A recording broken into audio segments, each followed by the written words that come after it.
baay'ee jireenya Itoophiyaa yeroo yaadatan waan sooftii namaa kennanidha nama bira ta'anii annam bo'ati na bira taa'e sooftii naa kenni jedhanii waan nama qaxaratanidha silaa garuu gaa ta'u immoodha waan nama keessa jirantu jireenya waan ta'eef dhiphachuu akka akkam jirtu kabajamtoota hordoftoota kiyyaa waa'ee jireenya Itoophiyaa irra wanti akka isiniif odeessuu barbaadeetiin jira warroonni gaa waa'ee jireenya Itoophiyaa isin yaaddessee isin dhiphisee maarree gaa obsaan dhaggeeffadhaa isiniin jechuu barbaada.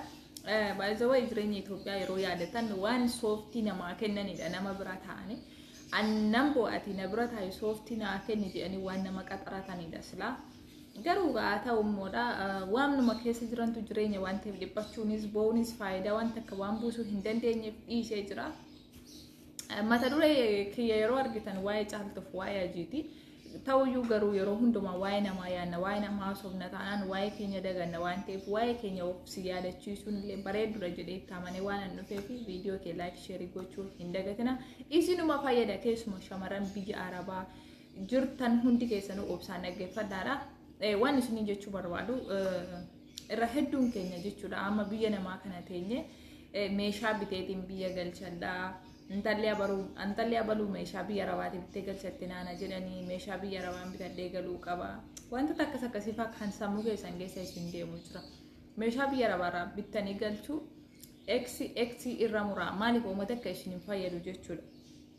Yoo isiniif danda'amte as ta'ati nama amanamaa takka yoo argattan qarshii keessan irratti buusaatii meeshaa barbaadan san mana meeshaa dhaqee viidiyoon isinitti agarsiisa waraabee isiniif ergaa yoo isiniif bitame irra baxaamidha isiniin jechuu barbaadeetanii maaliif namoonni hedduu nama meeshaa biyya Arabaatiin bitadhee galuun qaba jedhanii asii qaraxa kaffalaa kaarbootti birrii meeqa baasaa mana kaarbootii fuudhanii amma mana jireenya isaanii ga'anitti birrii 10,000 kasaaraa rakkisaaraan olii meeshaa biyya Arabaarraa bitanii galchuudha jechuudha ana biratti.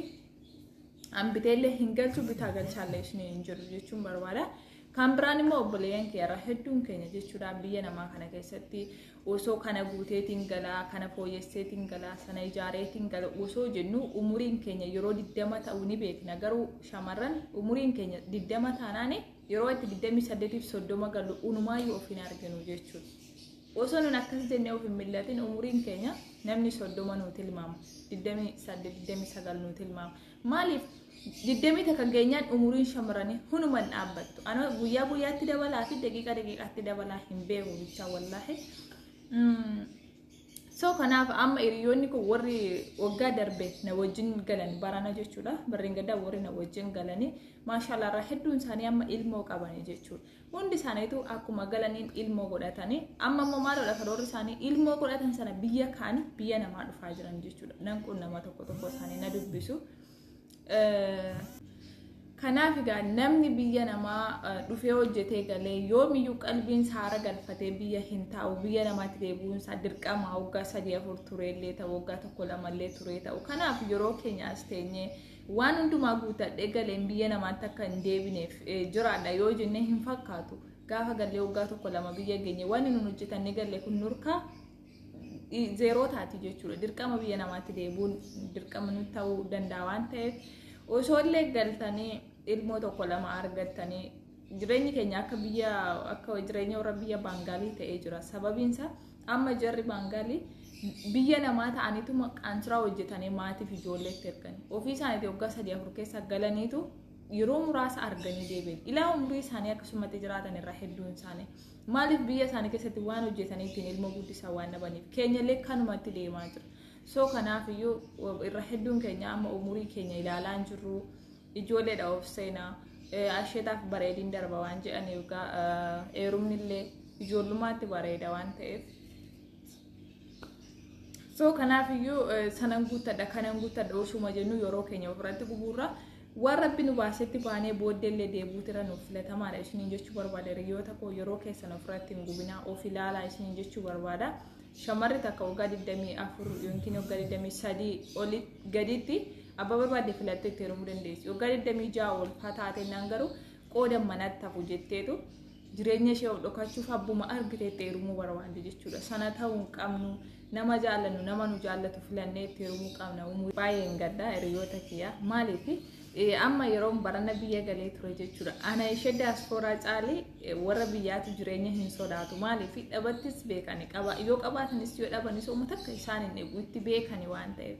Nuti warri diasporaan biyya namaa hojjennee galee garuu yoo maallaqa baasuuf enne yoo maallaqa kana of hirkaa fitee akkamiin ta'a eegar burnan dhibbadhaa ammas biyya namaatti hin deebi'a harka namaa laalaa eenyuun na gargaara kanatu sammuu keenya dhiphisee lafa nu kaa'e jechuudha. Warri biyyaa garuu gaafa qabaatan qabu of gargaaru gaafa dhaban immoo maatii isaan keessa jiran fira isaaniitu isaan gargaaruu danda'a jechuudha. Nu warra biyya namaa kana hojjetee galee garuu namni sumunii takka nu gargaaruu danda'u hin jiru. Sababiin isaa qabdi jedhu. Osoo dinan dhabe jettee ciiftee dhukkubsattee du'aa jiraatte osoo qabdu dhukkubsattee qusachuuf jettee dhukkubsattee dantaa isheetis hin jiru. Wallahi yaadi si deesselee si namantu osoo dinan dhabe jettee jechuudha. Maaliif hin beekan amma argattu waan ta'eef. So kanaaf biyyarraa osoo hin ba'in dura sammuun kee boqotee jiraata. Erga biyyarraa baatee garuu sammuun kee waan baay'een faalama jechuudha. Dhiphina baay'ee si dhagahama.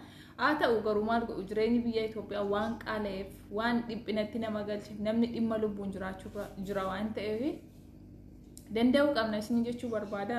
Amma irra hedduun keenya maashaallah yeroo as jiru jechuudha. Gaha biyya rabaa kana jiru hojii nama fedhelee nutti ulfaatu kifilii gaarii keessa ramnaa mana shinti beetii gaarii dhannaa mana shaaworii gaarii takka seennaa yeroo hojii keenya finneetti intarneetii yookiin waayifaayin garii keenyaaf bilaashii teenyaa addunyaa daawwannaa ni gammannaa sammuu keenya ni bu'aarsana jechuudha. Aguma iraftii qabnu sanatti garuu gaafa biyya keenya gallee waanuma akkasitti gammannee jiraachuu dandeenyu faanutti fakkaata.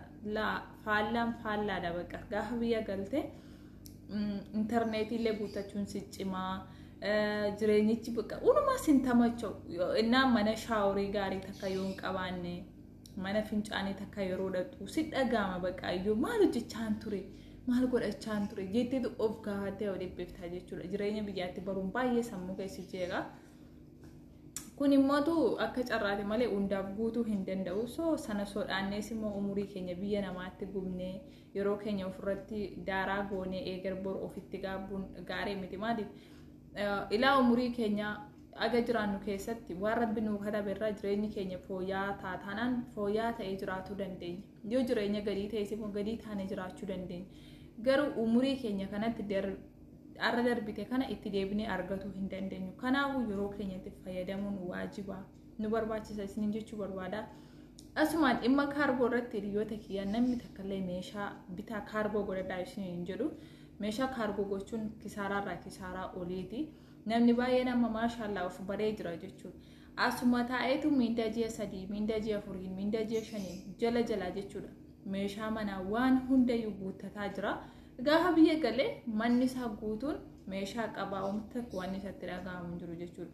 Akkasuma maallaqa qabadhee galeetan meeshaa bitaa yoo jettanii hin danda'amu. Biyya keenyatti galtee birrii 50,000 birrii 60,000 bakka tokkotti baastee waa goota jechuun baay'ee sodaa keessa si galcha. Baay'ee sitti ulfaata haalli jireenyichaa. Guyyaarra waan hundaayyuu baasuu malee sumunii takka argatu waan ulfaatuuf jecha si sodaachisaa jechuudha. Kanaafuu mana meeshaa hin qabne keessatti hafuu dandeessa. Asuma taa'ee bitadhu nama takka viidiyoo waraabessiif erguu danda'a. Haala meeshaa sanaa mana meeshaa dhaggeessitti agarsiisuu danda'a. Haala kanaan mana ijaartota sanaan meeshaatti guuttachuu dandeessa. Warri mootuu dhugumaan isin jedha amma samaa maallaqa harka keessan irratti baatanii taa'aa jirtan lafa bitaa lafa kaadha. Maaliif lafi hin dhalatu yoo arra 250 bittee waggaa 2 irraa immoo dachaa isa gootee gurguratta. Yoo maallaqa kee baankii keessa immoo baankiin uummata sin fayyadu. Maaliif dhala baankii nyaachuun haraamii ta'u immoo dhalli isheetu xiqqoo takka jedhani. So kanaaf iyyuu maallaqa of harkatti qabattee taa'uunis baay'ee bu'aa hin qabu. Rakkoo eeddabeetta gaafa maallaqa of harkatti qabattee teessuuf rakkoo maatii keetiitiin eeguu jedhama. Maaliif gaafa wanta akka dhufe dirqama birrii sanatti murteessita jechuudha. Garuu yoo waa takka ittiin qabsiifattee teesse rakkoo sana akka akkasaatti kee dabarta. Garuu birriin kee waa siif qabee jira. Rakkina sanaan inqisaasa'u ta'uyyuu bu'aa siif buusaa jechuudha. Kanaaf dhugumatti of ilaala shamarran keenya nama maallaqa isin gaafatu fira keessan hin godhatina.